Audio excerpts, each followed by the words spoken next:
coba nomor 1 yang bisa dari Meksiko.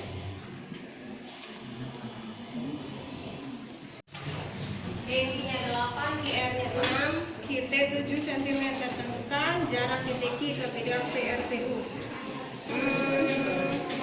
Kenapa kok tidak kuadrat? Nah, itu makanya beda, ya.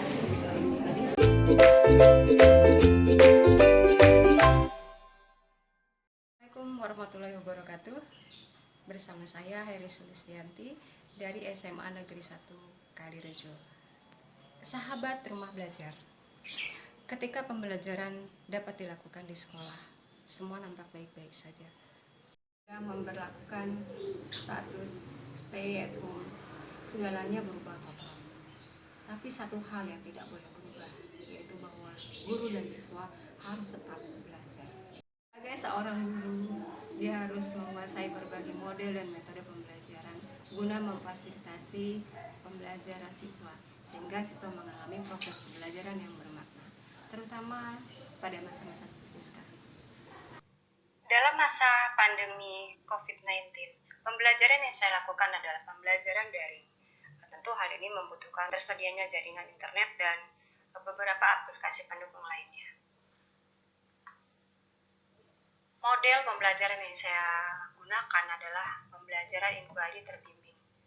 Pembelajaran inquiry terbimbing merupakan pembelajaran dengan menggunakan metode penemuan. Namun di sini dalam menemukannya atau dalam penemuan itu masih memerlukan guru sebagai pembimbing. Dalam pelaksanaannya, pembelajaran inquiry terbimbing saya modifikasi dengan penyesuaian pada kondisi saat ini. Pembelajaran dilaksanakan secara daring dengan jadwal tertentu. Adapun tahapan atau sintak pembelajaran inquiry terbimbing adalah yang pertama, tahap orientasi. Pada tahap ini, guru mempersiapkan peserta didik untuk belajar dengan cara memberi motivasi, membangkitkan rasa ingin tahu, dan menghubungkan informasi baru dengan pengetahuan sebelumnya. Pada tahap yang kedua, yaitu tahap eksplorasi. Setiap kegiatan peserta didik mengarah untuk memenuhi tujuan pembelajaran. Pada tahap eksplorasi, peserta didik melakukan pengamatan, mengumpulkan informasi, dan mengajukan hipotesis. Hipotesis ini maksudnya adalah dugaan-dugaan sementara. Yang ketiga, yaitu pembentukan konsep. Pada tahap ini, peserta didik membangun pemahaman mengenai konsep yang dipelajari. Proses ini disusun dengan menyediakan pertanyaan yang mendorong peserta didik untuk berpikir kritis dan analitis. Guru membimbing peserta didik dalam eksplorasi dengan membantu menentukan tugas, mengarahkan peserta didik untuk memperoleh informasi, dan membimbing untuk membuat kesimpulan yang tepat.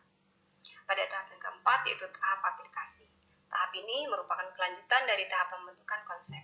Setelah peserta didik memahami konsep atau pengetahuan barunya, kemudian pengetahuan tersebut diaplikasikan dalam latihan sederhana hingga masalah kehidupan nyata. Di sini maksudnya kehidupan nyata adalah masalah-masalah sederhana dalam kehidupan sehari-hari. Tahap yang terakhir yaitu adalah tahap penutup. Pada tahap ini, peserta didik mempresentasikan hasil temuannya dan merefleksi apa yang telah dipelajari serta mengkonsolidasikan pengetahuannya. Artinya, akan dicari klarifikasi dari kebenaran atas kesimpulan yang diperoleh. Beberapa aplikasi yang saya gunakan pada pembelajaran daring antara lain yaitu yang pertama, saya menggunakan Google Classroom. Di Google Classroom ini saya bisa mengunggah materi, penugasan, mengoreksi hasil kerja siswa, dan beberapa hal terkait pembelajaran lainnya. Yang kedua yaitu saya menggunakan aplikasi Google Form dan Google Drive.